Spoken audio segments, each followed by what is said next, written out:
Today we're going to continue the discussion about the obligation to move to Israel, and in this part I'm going to bring you sources that it is a commandment to live in Israel. I'm also going to discuss who is exempt from living in Israel, who is allowed to leave Eretz Yisrael, and we shall begin.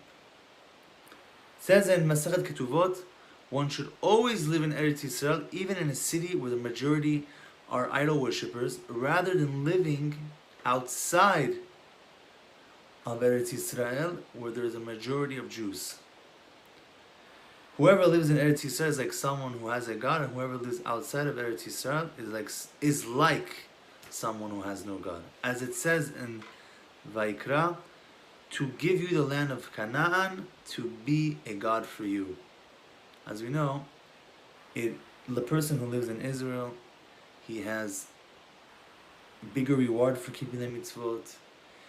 The air makes one wise. We see that the strongest Torah scholars, the smartest Torah scholars, are living in the land of Israel. And we see also that the children who learn in Israel in Torah studies are much more advanced than the ones that are outside of Eretz Yisrael. There's an interesting halakha in the Mishnah that says that a husband who wants to move to Israel and his wife doesn't, and the husband is still adamant, he's like, no, I'm going no matter what, you want to come with me, you don't want to come with me, I'm going. And she's like, I don't care, I'm not going. He has to give her a divorce, and he doesn't have to pay the ketubah settlement. And also, if the wife wants to go to Israel and he doesn't, they force the husband to divorce her if she's adamant about still going to Israel. And also, same thing along the lines of a husband who wants to leave Israel and the wife doesn't, and vice versa. Now, if the mitzvah to live in Israel doesn't exist today, or doesn't exist because there is no Bet HaMikdash, or there's no prophecy, how can the Chachamim enact such a halakha? It can only be that this mitzvah, the commandment to live in Eretz Yisrael, still exists. And it's not dependent on a Bet HaMikdash or anything else. And this is further mentioned by many halachic authorities, that everything that's along these lines that are said in the Mishnah are for all times, and they did not just apply to a certain time period. Such as, there are certain laws that only apply if most of the Jews are in the land of Israel, or if there's a Sanhedrin, or there's a Bet HaMikdash, but not this one. And some of the authorities that bring this halakha is Shulchan Aruch. We also see that the Rambam, the Rosh, and the Rif all say that this law in the Mishnah is a mitzvah for all times. The Ramban says something very interesting in Sefer Mitzvot. We were commanded to occupy the land that God gave to our ancestors, Avraham, Yitzchak, and Yaakov. We must not abandon it to any other nation or leave it desolate. I want to stop at that part. Or leave it desolate. That means, these people don't want to come to Israel, and they could easily. If you're right that we shouldn't live in Israel, we don't have to. If we all thought like you, we'd be leaving the land desolate. Someone else would be controlling it. So, Baruch Hashem, we didn't think like you, because people like us who stayed in Israel and went through the hardship, in the beginning, some hardship, because Eretz Yisrael, Nikne Be'Yisurim, the land of Israel, is acquired through suffering. It's not so easy in the beginning. It could be a short period. There's a story about the Baba Sali. He came to Israel, and he settled, and he said it. It was very easy for him to adjust to Israel right from the beginning. And many people came and asked him, they said, how did you adjust so easily? We're having a very, very hard time adjusting here. So he asked them, how did you come from Morocco to Israel? And they said, yeah, we jumped on a plane and we came. He says, do you know how I came to Israel? You know how much I suffered? He came by horse, by camel, walking. That's how he came from Morocco to Israel. It was very hard for him. But he did it. He went through that suffering, and now when he came to Israel, everything was smooth for him. He was happier than ever. So I'm going to continue with the Ramban. It is thus a positive precept for all time, and every single Jew is obligated in this, even during the exile, as the Talmud is known to state in many places. This is what the Ramban says, word for word. A mitzvah for all times to live in Eretz Yisrael and not to leave it desolate. The Rambam, around 800 years ago, came with his family to see Eretz Yisrael, and they considered living here. He came to a community where there was only a small number of families living there, and he saw the great poverty there. In addition, he saw that all the families in that area that he visited, they were all being supported from the diaspora. People were sending money that they will be able to sustain themselves because the poverty was so strong in Israel at the time. So Rambam, he said to himself, if we also live here, we're only going to decrease the percentage of what they're getting, and the poverty was so hard at that time. So they went back. He went back to Egypt. That's where he was living at the time, and he was allowed to do that because the poverty was very high. And we'll see a halacha that discusses this idea. In Tosefta Avodah Zarah it says, one should not leave Eretz Yisrael unless the cost of wheat rises to 2 se'ah for a selah. Let's just explain that for a second. A se'ah is a measurement. So this is talking about measurement of wheat. And a selah was a monetary unit at the time, back in the day. A selah was the amount that a laborer could make for his daily wage. It could be that amount. So if we're seeing that 2 se'ahs cost a day's worth of work, then that means the prices have gone up very high, and it's going to be very hard to live in Israel, and then a person could leave Eretz Yisrael. However, Rabbi Shimon says this refers to where one lacks the wherewithal to buy it.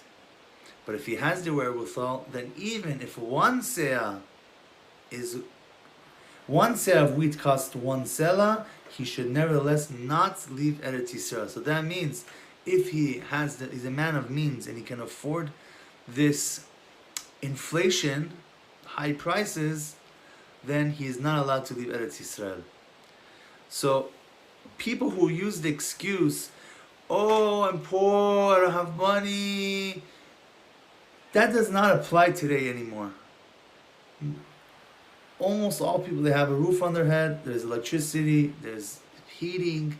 You have more than bread and water. You have clothing, you have hot meals. You might not have, a poor person in Israel might not have as much as a middle class or a richer person, but he's doing much better than you think. Especially the poor of today probably lived much better than the rich of the past, or the same level. So that is not a reason to leave Eretz Yisrael. And another reason you're allowed to leave Eretz Yisrael is if you are I'm going to bring it right now. In Yechaveh Da'at, it brings these examples. You're a businessman. You go to Japan or whatever. I don't want to say Japan anymore, but you go to a businessman. You go every few months. You come back. That's fine. You go a little bit. You do your business deals. And you come back. You're not living there. ובלבד שיהיה על מנת לחזור לארץ בהקדם. As long as you return to Eretz Yisrael, אבל להשתקע בחוץ לארץ אסור. But to end up living in Chutz La'aretz because of your business, because you know in your business, if you open a business in America and you live there, you're going to be making millions, whereas here or not, that's not a reason to leave Eretz Yisrael. ואסור לצאת מארץ ישראל לטייל. אפילו על מנת לחזור לארץ ישראל.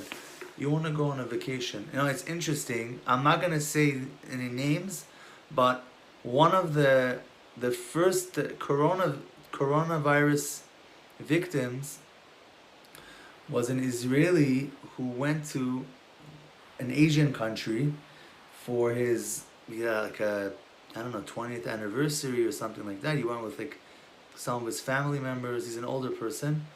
And he goes there. He got coronavirus. He was in quarantine. He got stuck there for a while until they let him out, and then he came back to Israel. Yeah, that's what happens. I wish him refuah shlema. I hope he feels better. Probably by now he is, because it's already been a few weeks. But that's what happens. You're not allowed to leave for that reason. To go to you know, China, Japan, Korea, whatever it is. ומותר לצאת לחוץ לארץ ללמד תורה ולישא אישה על מנת לחזור. So you want to go teach Torah, you're going to become a rabbi of a community, you're going to open up a yeshiva, and there's a need for it, and they sent you to do that, or people who spread Judaism, the professionals who do that, then you're allowed to go to Israel, and also you have to leave Israel to do that, and also to get a wife. That means that you tried here in Israel to get a wife and nothing's working. You go there, you found somebody, you have to go there for them, for dating or to marry her. Or some people, they have they invite rabbis to come from Israel as guest speakers. They have events. That's fine. He goes there, he does his thing, and he comes back.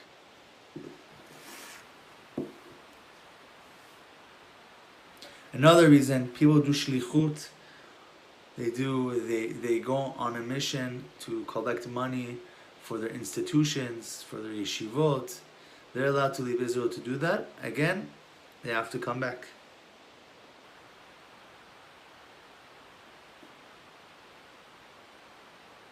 However, it says in the end, "Ve'az yachzor l'Eretz Yisrael." So if you're a rabbi of a community and then you retired, you're in diaspora, your job is finished, you're not the rabbi anymore, you have to come back right away.